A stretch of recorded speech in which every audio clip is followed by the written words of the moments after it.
Hello dear science student, आज हम class 9th का चैप्टर वर्क एनर्जी पे डिस्कशन करने वाले हैं।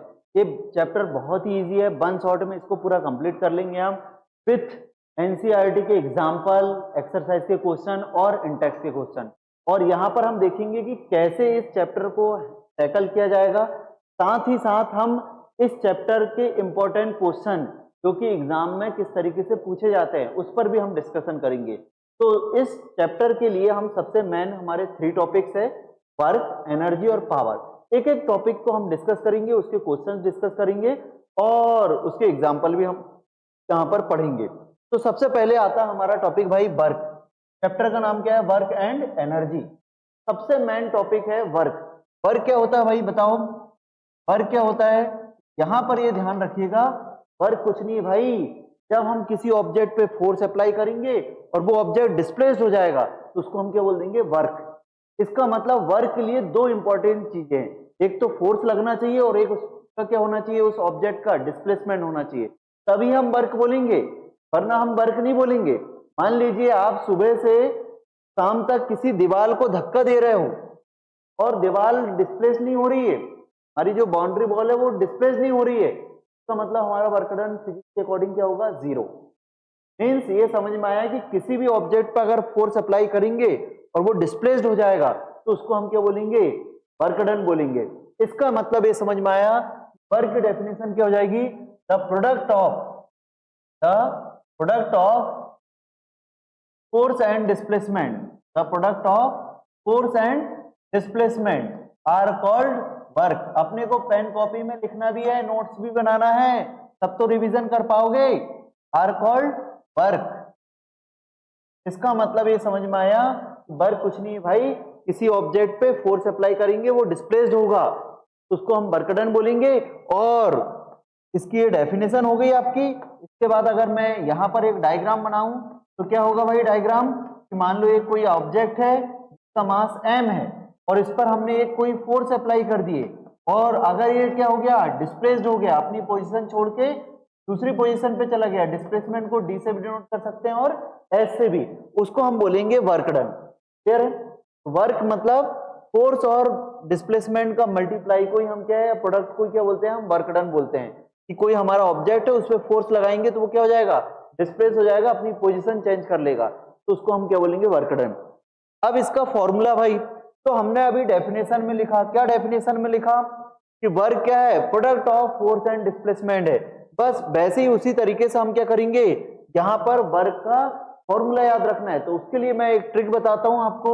जैसे हमने पहले पढ़ चुके हैं, क्या पढ़ चुके हैं भाई? फादर इक्वल टू माँ होता है और फादर इक्वल टू पा भी होता है। ये मैंने ट्रिक बताया था ना फोर्स के फॉर्मूले याद रखने की। फादर इक्वल टू माँ याद रखो और फादर इक्वल टू हिंदी में क्या बोलते हैं? पा।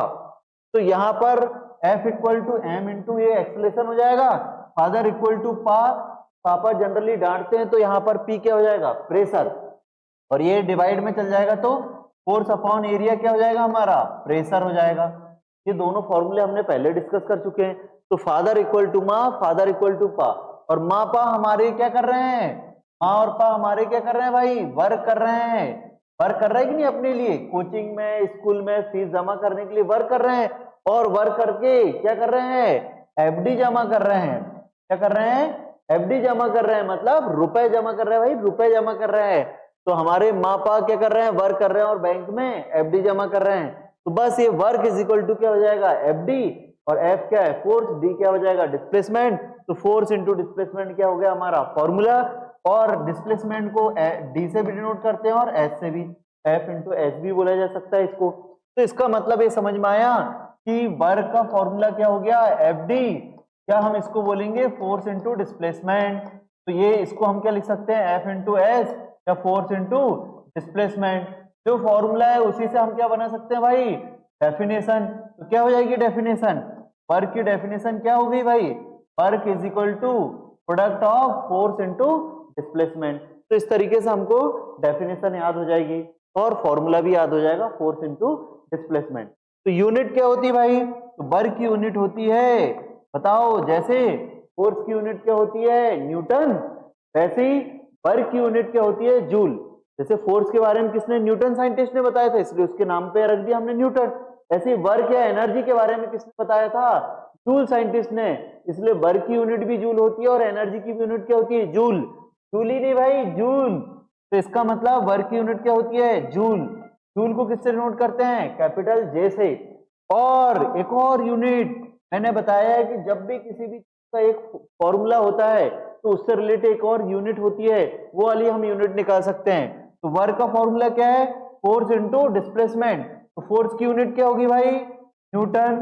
फॉर्मूला को देख के बना सकते हैं, फोर्स की यूनिट न्यूटन इनटू डिस्प्लेसमेंट की यूनिट क्या है, मीटर। एक और यूनिट क्या हो जाएगी, Newton into metre.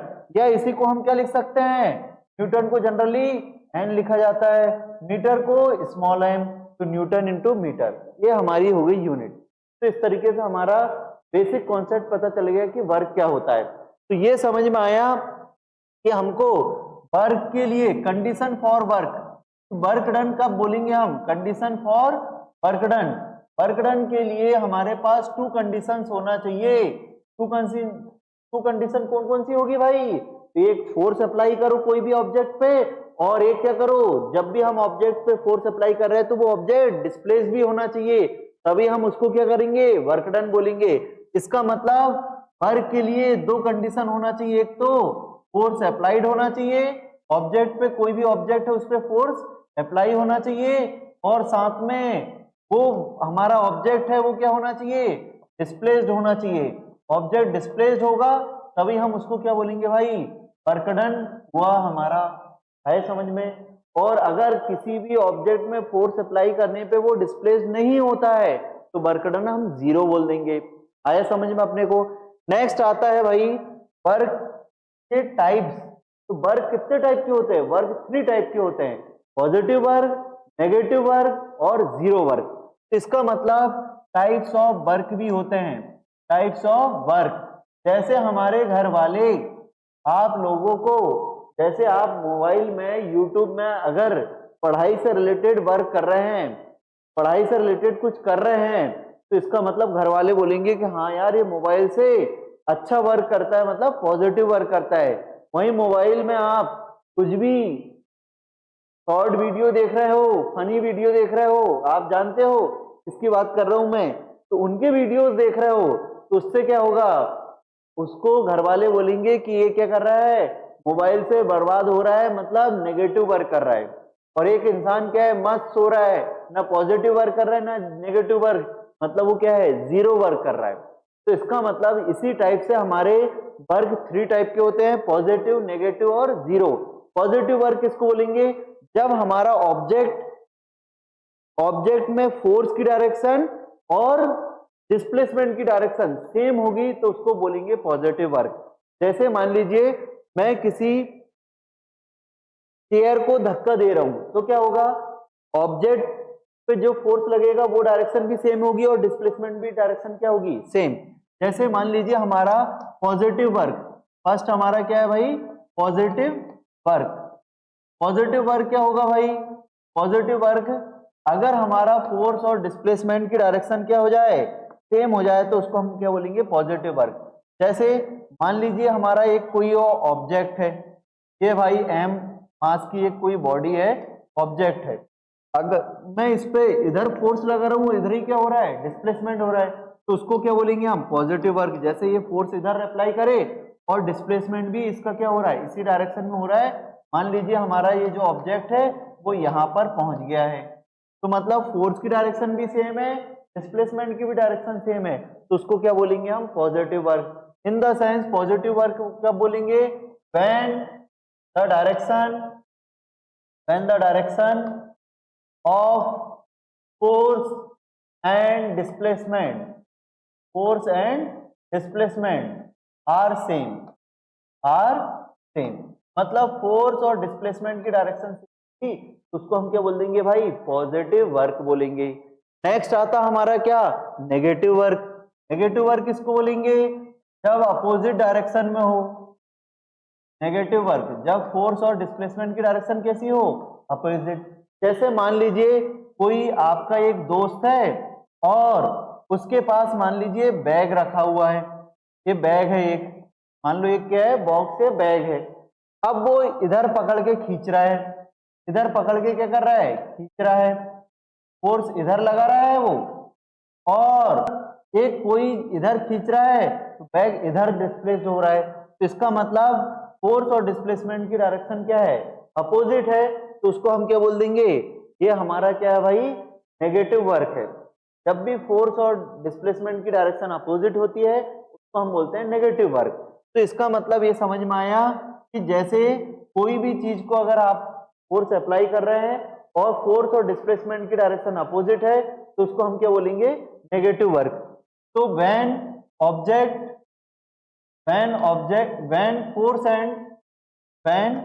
force and displacement direction are opposite, when force and displacement direction are opposite, अगर अपोजिट डायरेक्शन में होंगे तो उसको हम क्या बोलेंगे भाई, नेगेटिव वर्क।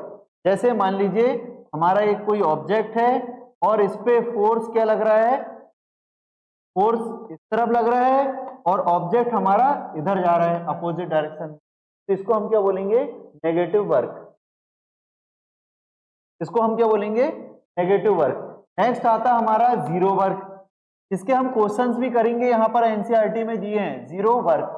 जीरो वर्क किसको बोलेंगे भाई, जैसे मान लीजिए जब भी फोर्स और डिस्प्लेसमेंट की डायरेक्शन परपेंडिकुलर हो तो उसको हम क्या बोलेंगे, जीरो वर्क। जैसे मान लीजिए क्या है भाई, कोई ऑब्जेक्ट है वो यहां पर रखा हुआ है और इस पे एक अपवर्ड डायरेक्शन में फोर्स लग रहा है और डिस्प्लेसमेंट इधर हो रहा है, और इन दोनों में क्या है, परपेंडिकुलर है। फोर्स और डिस्प्लेसमेंट में कितना एंगल है, 90 डिग्री। तो उसको हम क्या बोलेंगे, परपेंडिकुलर डायरेक्शन में फोर्स और डिस्प्लेसमेंट में एंगल कितना है, 90 डिग्री। तो जब भी फोर्स और डिस्प्लेसमेंट परपेंडिकुलर डायरेक्शन में एक्ट हो तो उसको हम क्या बोलेंगे, जीरो वर्क। जैसे मान लीजिए एक क्या है, अपने को मान लो लंदन जाना है या फिर मान लीजिए हमको कहां जाना है, दुबई जाना है। तो लंदन या दुबई जाने के लिए अपने को, हम चले गए रेलवे स्टेशन पे और हमने क्या नया बैग लिए ट्रिप के लिए, है ना। मान लो हम ट्रिप में जा रहे हैं और हमने एक नया बैग लिए हैं और ट्रेन से जाना है, तो हमने बहुत सारा सामान लेके चले गए कहां पर, स्टेशन तक। अब कुली भैया आए, उनने बोला कि यार ये बहुत सारा सामान है, मैं रख देता हूं, आप मुझे रुपए दे देना। तो उनने बोला कि मुझे आप 100 रुपए दे दीजिएगा और ये बैग मैं आपका कहाँ उठा के रख दूंगा, ट्रेन के डिब्बे में। तो उसने क्या करा भाई, ट्रेन के डिब्बे में आपका सामान ले आके रख दिया। उसने बकायदा, आपका नया बैग था तो उसको सिर पे रखा और उसको लेके कहाँ चला गया भाई, ट्रेन के डिब्बे में रख दिया। अब आपने फिजिक्स पढ़े हुए मेरे से, तो क्या बोला आपने, भाई तुमने तो वर्क जीरो किया है तो आपके कोई रुपए हुए नहीं। तो वो उन्होंने बोला कैसे, तो आपने क्या करा है कि आपने एक बैग को ऊपर रखा है और डिस्प्लेसमेंट इधर किया है, तो डिस्प्लेसमेंट इधर हुआ और बैग के वजन के कारण फोर्स किधर लग रहा होगा, डाउनवर्ड डायरेक्शन में फोर्स लग रहा है। इन द सेंस फोर्स और डिस्प्लेसमेंट में एक दूसरे कैसे हैं, परपेंडिकुलर है। तो इसका मतलब आपने कोई काम ही नहीं किए, क्योंकि जब भी हम फोर्स और डिस्प्लेसमेंट एक दूसरे के परपेंडिकुलर होंगे तो वर्क डन क्या हो जाएगा, जीरो। फिर उसने भी अपने से फिजिक्स पढ़ा था तो उसने बोला अच्छा कोई बात नहीं साहब, मैं आपका क्या करता हूं, बैग फिर से अच्छे से लेके आ जाता हूं। तो उसने इस बार क्या करा, इस बार कुली ने आपका बैग सिर के ऊपर नहीं रखा, आपका बैग क्या करा भाई, मस्त घसीटते हुए बैग नीचे रखा और उसको घसीटते हुए जिधर फोर्स लगा रहा उधरी साइड में क्या हो रहा है, डिस्प्लेसमेंट, मतलब पॉजिटिव वर्क होगा, घसीटते हुए उसको ले आके डिब्बे में रख दिया। तो इसका मतलब आपने 100 रुपए तो बचाने के चक्कर में उसको फिजिक्स सिखाए, उसने फिर क्या करा, सेम आपको पढ़ा था, उसको भी नॉलेज था कि फोर्स इधर लगाएंगे उसी डायरेक्शन में डिस्प्लेसमेंट होगा तो वो क्या होगा, पॉजिटिव वर्क। उसने भाई वैसा काम कर दिया और वैसा काम कर दिया तो उसको आप रुपए चाहिए 100 रुपए भी मिल गए, बट आपका जो बैग है वो पूरी तरीके से क्या हो गया, खराब हो गया। तो इसका मतलब ज्यादा फिजिक्स भी अपने को लगाना नहीं हर जगह।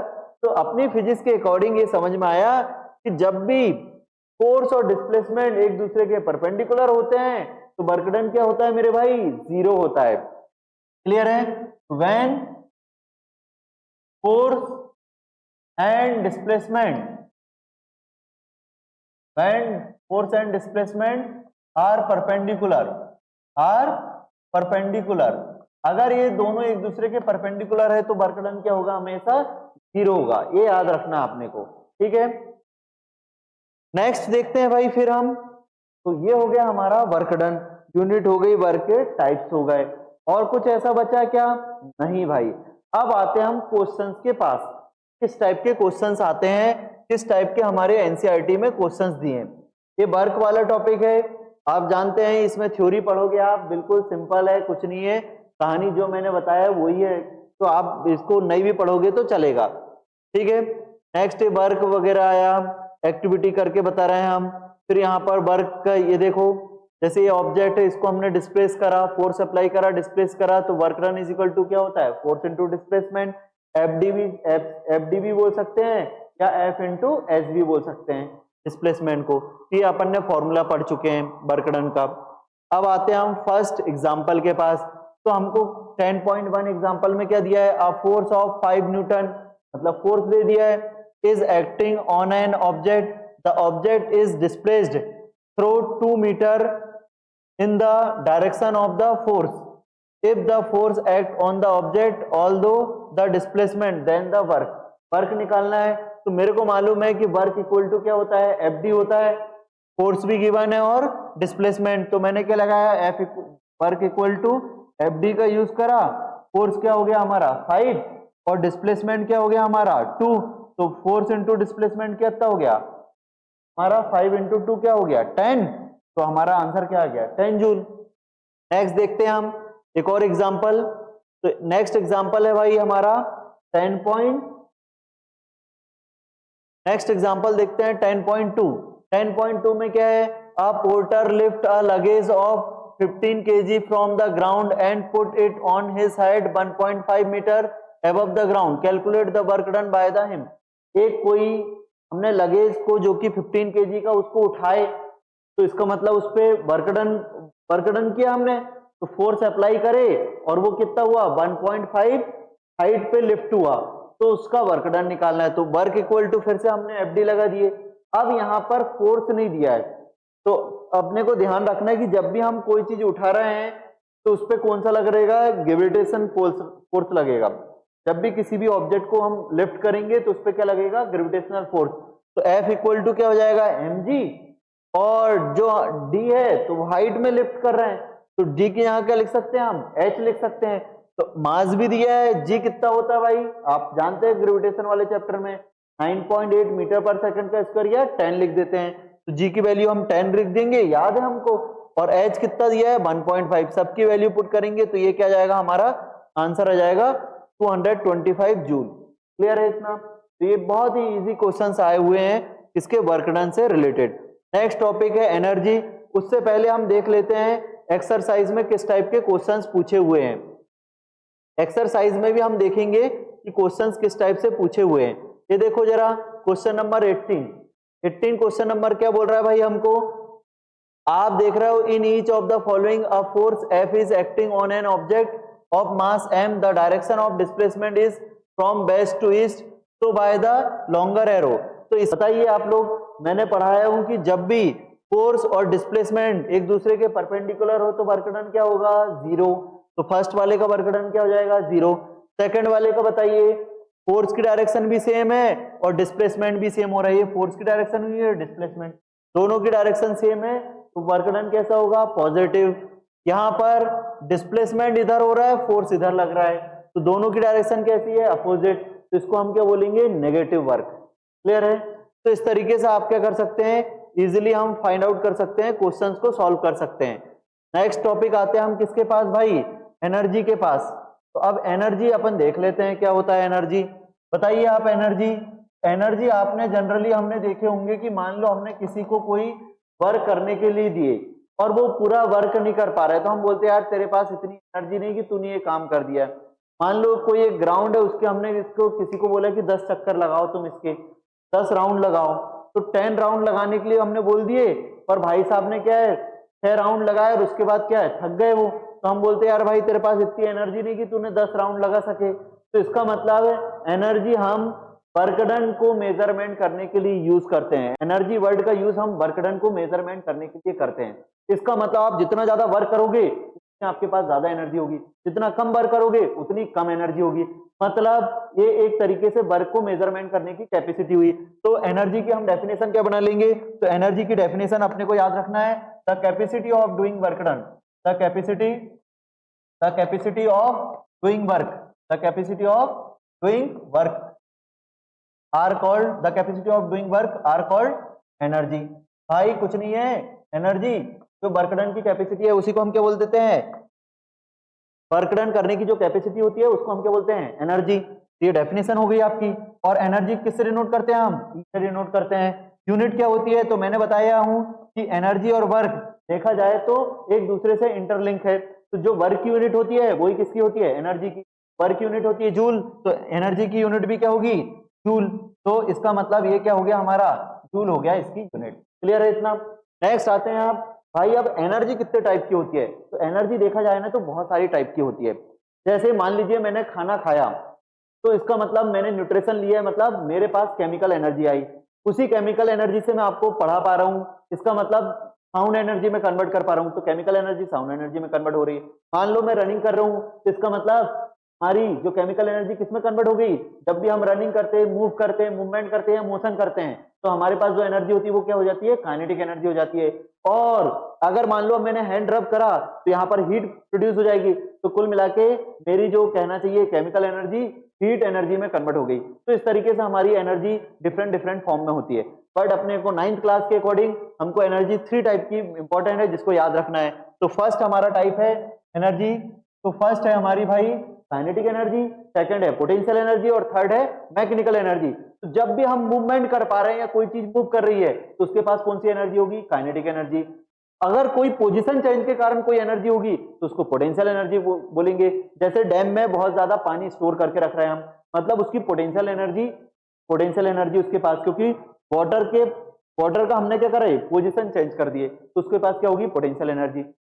या फिर अपन जानते हैं कि भाई वो छोटे बच्चे के खिलौने में हमने क्या करे, वो स्प्रिंग लगी रहती है और उसमें हमने चाबी भर दिए, वो एक की को ऐसा घुमाते हैं ना तो चाबी भरना कहते हैं। तो हमने चाबी भर दी तो स्प्रिंग की क्या करे, पोजीशन चेंज कर दिए। स्प्रिंग की पोजीशन चेंज कराने के कारण जो एनर्जी होगी स्प्रिंग में, तो वो क्या होगी, पोटेंशियल एनर्जी। उसके बाद चाबी भरने के बाद छोड़ देते तो वो क्या करने लगता है, मूव करने लगता है, मतलब फिर से क्या हो जाएगी, वो पोटेंशियल एनर्जी किसमें कन्वर्ट हो गई, काइनेटिक एनर्जी में। और एक और होती है मैकेनिकल एनर्जी। तो काइनेटिक एनर्जी और पोटेंशियल एनर्जी दोनों का सम कर दिया जाए, दोनों को ऐड कर दिया जाए, तो उसको हम बोलेंगे मैकेनिकल एनर्जी। तो सबसे फर्स्ट हमारी क्या है भाई, काइनेटिक एनर्जी। फर्स्ट हमारी क्या है, काइनेटिक एनर्जी। तो काइनेटिक एनर्जी क्या होती है भाई, तो the energy due to motion, the energy due to motion या movement are called kinetic energy. और इसको किससे डिनोट करते हैं, ई के से। ई से एनर्जी को के लिख दिए बॉटम में, तो क्या हो गया, काइनेटिक एनर्जी। तो इसका मतलब इसका फॉर्मूला याद रखना है, काइनेटिक एनर्जी का फॉर्मूला क्या होता है, हाफ एम बी का स्क्वायर, हाफ एम वी का स्क्वायर। क्लियर है, ये आपको याद हो जाएगा। नेक्स्ट आता हमारे पास पोटेंशियल एनर्जी। पोटेंशियल एनर्जी किसको बोलते हैं हम भाई, पोटेंशियल एनर्जी। पोटेंशियल एनर्जी किसको बोला जाता है, तो पोटेंशियल एनर्जी के लिए आपको याद रखना है, जब हमारा कोई ऑब्जेक्ट की पोजीशन चेंज कर दें तो उसके पास जो एनर्जी होगी उसको पोटेंशियल एनर्जी बोलेंगे। The energy due to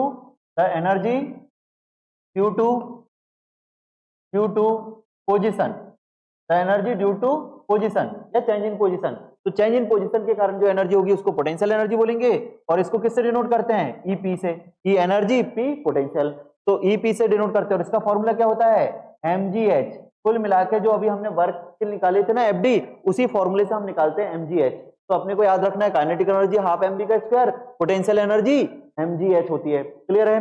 next हम आते हैं किसके पास भाई, मैकेनिकल एनर्जी। मैकेनिकल एनर्जी क्या होती है भाई, mechanical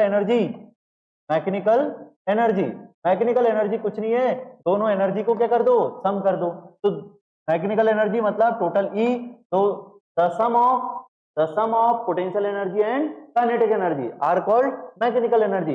in the sense potential energy और काइनेटिक एनर्जी का सम कर दो, दोनों को ऐड कर दो, तो उसको हम क्या बोल देंगे, दोनों को अगर हम ऐड कर देंगे तो उसको क्या बोलेंगे, मैकेनिकल एनर्जी। मतलब ईपी प्लस के, ये हो गया हमारा टोटल एनर्जी। क्लियर है। और मैकेनिकल एनर्जी या टोटल एनर्जी ऑलवेज कैसी होती है, कंजर्व होती है, मतलब कांस्टेंट रहती है, ये पूरी ये चेंज नहीं होती है, बस इसका फॉर्म चेंज होता है। इसको याद रखना अपने को।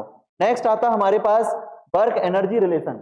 जैसे मान लीजिए कोई ऑब्जेक्ट मूव कर रहा है, और उस पर मैंने फोर्स अप्लाई कर दिया तो उसकी स्पीड क्या हो जाएगी, चेंज हो जाएगी। और मैंने फोर्स अप्लाई करा तो वो डिस्प्लेस भी हुआ। इसका मतलब जो भी हम वर्क करते हैं उसके कारण स्पीड में क्या आ जाता है, चेंजेस आ जाता है।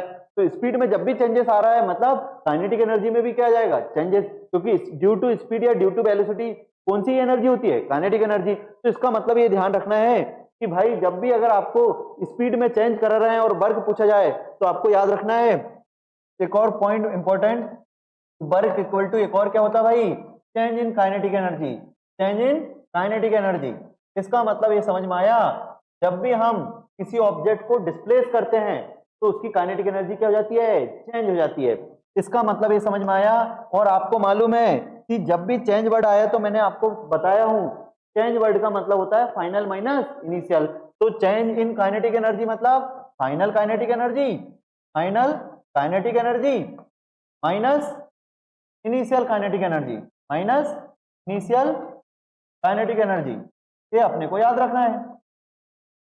तो वर्क इज इक्वल टू क्या जाएगा भाई, फाइनल काइनेटिक एनर्जी क्या होती है, अभी फॉर्मूला पढ़े हमने, हाफ एम बी का square minus initial kinetic energy मतलब हाफ एम यू का स्क्वायर। फाइनल तो फाइनल वेलोसिटी, इनिशियल तो इनिशियल वेलोसिटी रख दो, बाकी सब चीज सेम है। हाफ एम बी का square final kinetic energy minus initial kinetic energy half M U का स्क्वायर। तो अगर जहां पर भी न्यूमेरिकल में आपको क्या दिखे, स्पीड में चेंजेस दिखे, तो आप कुछ नहीं है और वर्क डन फाइंड आउट करना, तो ये work is equal to change in kinetic energy वाला फॉर्मूला यूज कर लीजिए। ये अपना क्या होता है, एनर्जी वाला पोर्शन कंप्लीट होता है। देख लेते हैं इसमें एग्जांपल्स, देख लेते हैं क्वेश्चंस, देख लेते हैं किस टाइप से आए हैं। देखिए जरा अपने एनसीईआरटी में क्या दिए। तो ये नेक्स्ट टॉपिक क्या आ गया था भाई, हमारा एनर्जी वाला टॉपिक आ गया। क्लियर है, नेक्स्ट टॉपिक हमारा क्या है, एनर्जी है।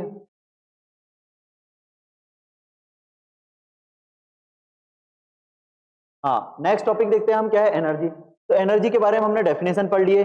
उसके बाद फिर हम क्या है, फॉर्म ऑफ एनर्जी तो अपन ने पढ़े क्या भाई, पोटेंशियल एनर्जी होती है, काइनेटिक एनर्जी होती है, हीट एनर्जी, केमिकल एनर्जी होती है, इलेक्ट्रिकल एनर्जी, लाइट एनर्जी होती है, ठीक है, और मैकेनिकल एनर्जी। उसके बाद सबसे फर्स्ट क्या पढ़ा हमने, काइनेटिक एनर्जी। काइनेटिक एनर्जी का हमने फॉर्मूला पढ़ा भाई, क्या होता है, हाफ एम बी का स्क्वायर। काइनेटिक एनर्जी का फॉर्मूला क्या होता है, हाफ एम बी का स्क्वायर। और इसके बाद इससे रिलेटेड एग्जांपल देख लेते हैं। ये फॉर्मूला याद हो जाना चाहिए, हाफ एम बी का स्क्वायर।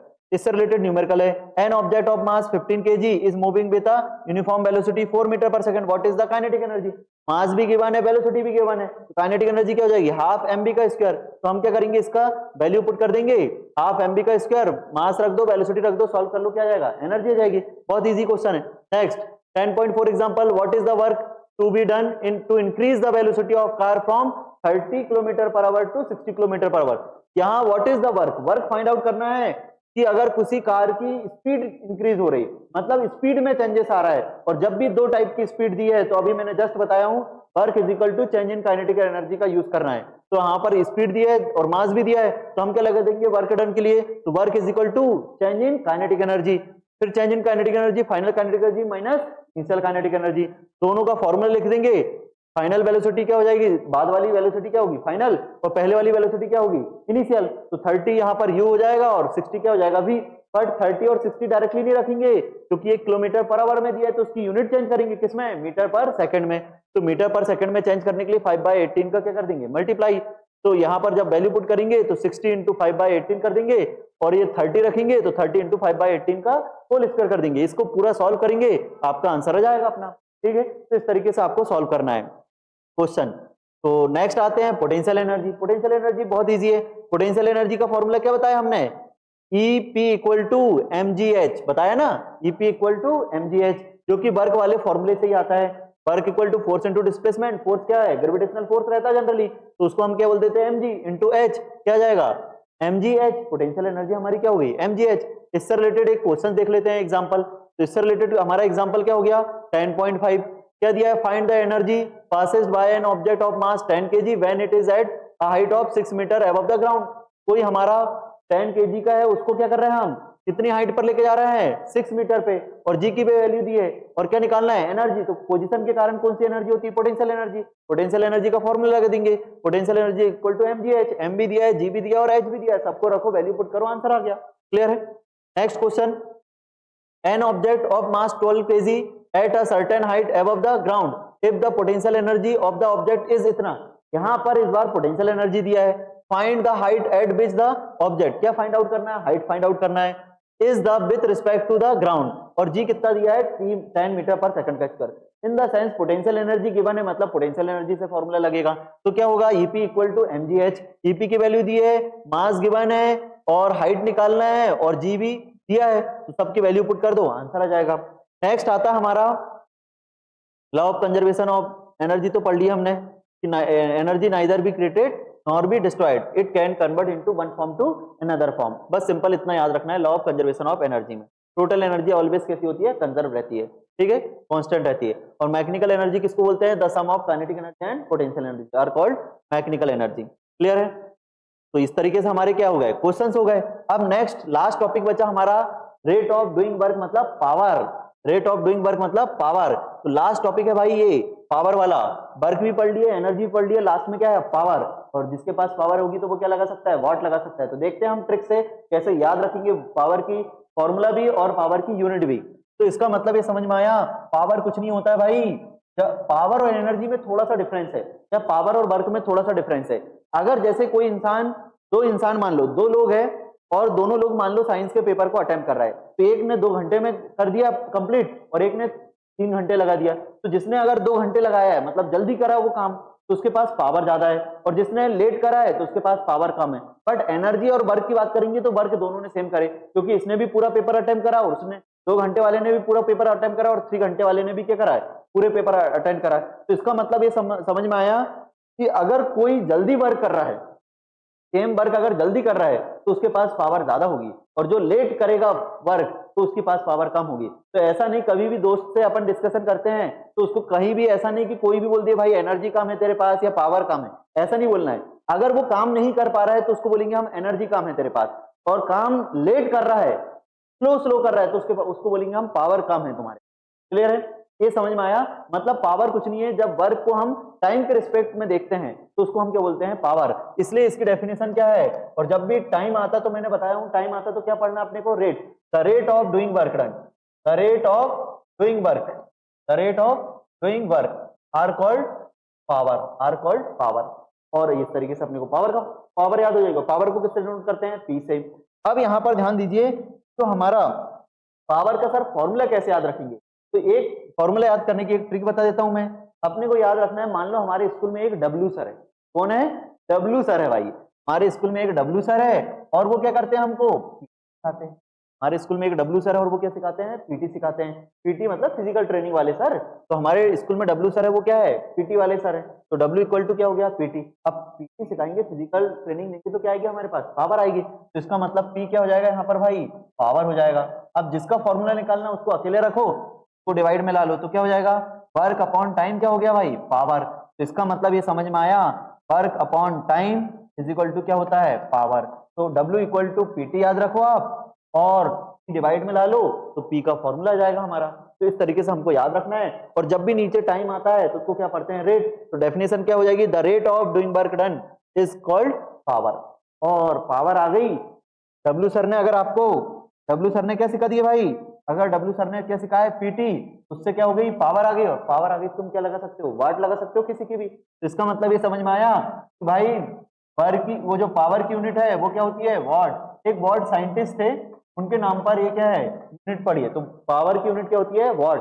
अगर किसी के पास पावर आ गई तो वो क्या कर सकता है, वॉट लगा सकता है किसी की भी। तो इसका मतलब वॉट इसकी क्या है, यूनिट है पावर की, और इसको डब्ल्यू से डिनोट करते हैं। एक और यूनिट बताओ। तो अपने को मालूम है, जब भी हम कोई फॉर्मूला पढ़ते हैं तो उस फॉर्मूले से भी हम एक यूनिट बनाते हैं। तो पावर इक्वल टू क्या है, वर्क अपॉन टाइम। तो वर्क यूनिट क्या होती है, जूल, डिवाइड बाय टाइम की यूनिट क्या होती है, सेकंड। तो मैं इसकी यूनिट क्या लिख सकता हूँ भाई, joule per second, joule per second. या इसी को हम जे अपॉन एस भी लिख सकते हैं। क्या लिख सकते हैं हम, जे अपॉन एस। और क्या लिख सकते हैं भाई, एस ऊपर जाएगा तो क्या हो जाएगा, एस की पावर -1। तो जे इंटू एस इनवर्स भी लिख सकते हैं। और इस समझ में आया कि वॉट इक्वल टू क्या लिख सकता हूं मैं, जूल पर सेकंड भी, क्योंकि ये दोनों यूनिट सेम है, पावर की यूनिट है। तो इसका मतलब ये समझ में आया। एक और हम बोल सकते हैं 1 watt equal to 1 joule per second. Clear है, 1 watt equal to 1 joule per second भी होता है। क्लियर है इतना। इसके बाद नेक्स्ट लास्ट टॉपिक आता है कि भाई 1 किलोवाट इज इक्वल टू कितना वाट होता है। तो बताओ, मैंने आपको बताया हूं, क्या बताया हूं भाई, कि भाई किलो का मतलब क्या होता है। जैसे आपको मालूम है 1 kilogram is equal to 1000 gram, 1 kilometre is equal to 1000 metre. मतलब जहां पर भी किलो वर्ड आया तो हमने क्या लगा डाला, 1000 लगा डाला। तो इसका मतलब किलो वर्ड आया तो हमने क्या लगा डाला भाई, 1000 लगा डाला। तो यहाँ पर भी क्या दिख रहा है, किलो का मतलब क्या होता है 1000, और वाट जैसे का वैसे ही 1 kilowatt is equal to क्या हो जाएगा 1000 वाट। इसी को और क्या लिख सकता हूं मैं, 1 kW लिख सकता हूं, इसको क्या हो जाएगा 1000 वाट। या फिर 1 किलोवाट जूल पर सेकंड में बना सकते हैं, तो क्या हो जाएगा 1000 और क्या हो जाएगा भाई joule per second. Watt is equal to क्या होता है जूल पर सेकंड होता है। क्लियर है। तो इस तरीके से ये पूरा चैप्टर हमारा कंप्लीट होता है। पावर से रिलेटेड क्वेश्चन देख लेते हैं, किस टाइप के क्वेश्चन आते हैं। तो the rate of doing work क्या हो गया हमारा, पावर, और यहाँ पर power is equal to work upon time, या डब्ल्यू सर पीटी सिखाते हैं जिससे पावर आती है, वैसा याद कर लेना आप और बना लेना। फिर 1 वॉट इज इक्वल टू क्या होता है 1 जूल पर सेकंड, या इसी को जूल इंटू सेकंड इनवर्स भी लिख सकते हैं, ऊपर जाएगा तो 1 kilowatt 1000 what, 1 kilowatt 1000 what, 1 kW 1000 joule per second भी बोल सकते हैं। अब आते हैं हम क्वेश्चंस पे। तो यहाँ पर 2 girls each of weight 400 newton, मतलब फोर्स दिया है। जब भी 400 N दिया मतलब न्यूटन, तो 400 न्यूटन मतलब फोर्स दिया है। Climb up a rope through a height 8 metre, distance दिया है h दिया है 8 metre. Be name one of the girl A and one of the B. Girl A takes 20 second, वो क्लम्बिंग कर रही भाई 20 सेकंड ले रही है, और दूसरी वाली बी गर्ल्स कितने ले रही है टाइम 50 सेकंड ले रही है। What is the power expanded by each girl. अपने को मालूम है दोनों का वेट सेम है, दोनों सेम हाइट पर क्लम्बिंग कर रही है, बट एक 20 सेकंड में कर रही है और एक 50 सेकंड में। तो अपने को मालूम है जो कम टाइम लेगा उसके पास पावर ज्यादा होगी, और जो ज्यादा टाइम लेगा उसके पास पावर क्या होगी कम। तो इसका मतलब सॉल्व करके भी ला सकते हैं हम। तो पावर इक्वल टू क्या होता है भाई वर्क अपॉन टाइम। वर्क अगर हम चल रहे हैं या किसी चीज को लिफ्ट कर रहे हैं तो वर्क FD, और एफ में क्या जाएगा mg, तो क्या जाएगा mgh अपॉन टाइम। तो यहां से हम क्या निकाल लेंगे पावर ए की, और पावर किसकी निकाल लेंगे बी की। मैंने पहले बताया कि फर्स्ट वाले कम टाइम में क्या कर रहा है क्लम्बिंग कर रहा है, तो इसका मतलब उसकी पावर ज्यादा होगी, और सेकंड वाला ज्यादा टाइम ले रहा है तो उसके पास पावर क्या होगी कम होगी। नेक्स्ट क्वेश्चन बहुत इजी है। A boy of mass 50 kg runs up a staircase of 45 step in 9 seconds. If the height of each step is 15 centimeter, find his power. Take 10 G is equal to 10. इसका मतलब power is equal to work upon time, फिर से वही लगा देंगे mgh upon time, सबकी value given है, answer आ जाएगा अपने को। ठीक है, ईच स्टेप बस निकाल लेंगे मल्टीप्लाई करके। तो इस तरीके से अपना क्या है क्वेश्चंस कंप्लीट होते हैं। ध्यान दीजिए। फिर नेक्स्ट क्या बोल रहा है, reason look at the exercise के question, look at the activities listed below, reason out whether or not work is done in the light of your understanding of the term work. Work के according कहां पर work होगा नहीं होगा। तो Suma is swimming in pond, pond में swimming कर रहा है तो फोर्स लगा रहा है, डिस्प्लेस हो रहा है, मतलब क्या होगा वर्क डन होगा। A donkey is carrying a load on its back, तो वो भी वर्क डन कर रहा है।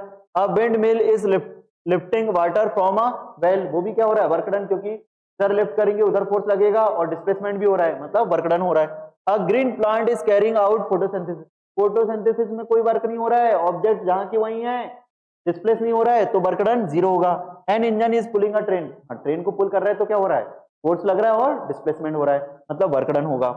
ठीक है, food grains are getting dried in the sun, अगर भैया अपन ने कुछ सुखाने के लिए कहां पर छत पे रख दिए तो वर्क डन क्या होगा 0 होगा, क्यों वहां पर अपन ने सुखाने के लिए रखे तो वो डिस्प्लेस नहीं हुआ अपनी पोजीशन से, तो इसका मतलब वो क्या हो गया सूख रहा है, मतलब वर्क डन 0 है। The sail boat is moving due to wind energy, तो ये हो गया हमारा वर्क डन। क्लियर है। तो इससे रिलेटेड बहुत इजी क्वेश्चंस आए हुए हैं, आप सॉल्व कर लीजिएगा, काम बन जाएगा आपको। तो थैंक यू फॉर वॉचिंग। अपने दोस्तों और दुश्मनों को शेयर करो, लाइक एंड कमेंट जरूर करें, ताकि हम नेक्स्ट लेक्चर आपके लिए बहुत ही जल्दी प्रोवाइड कर सकें। Thank you. Like, comment, and subscribe.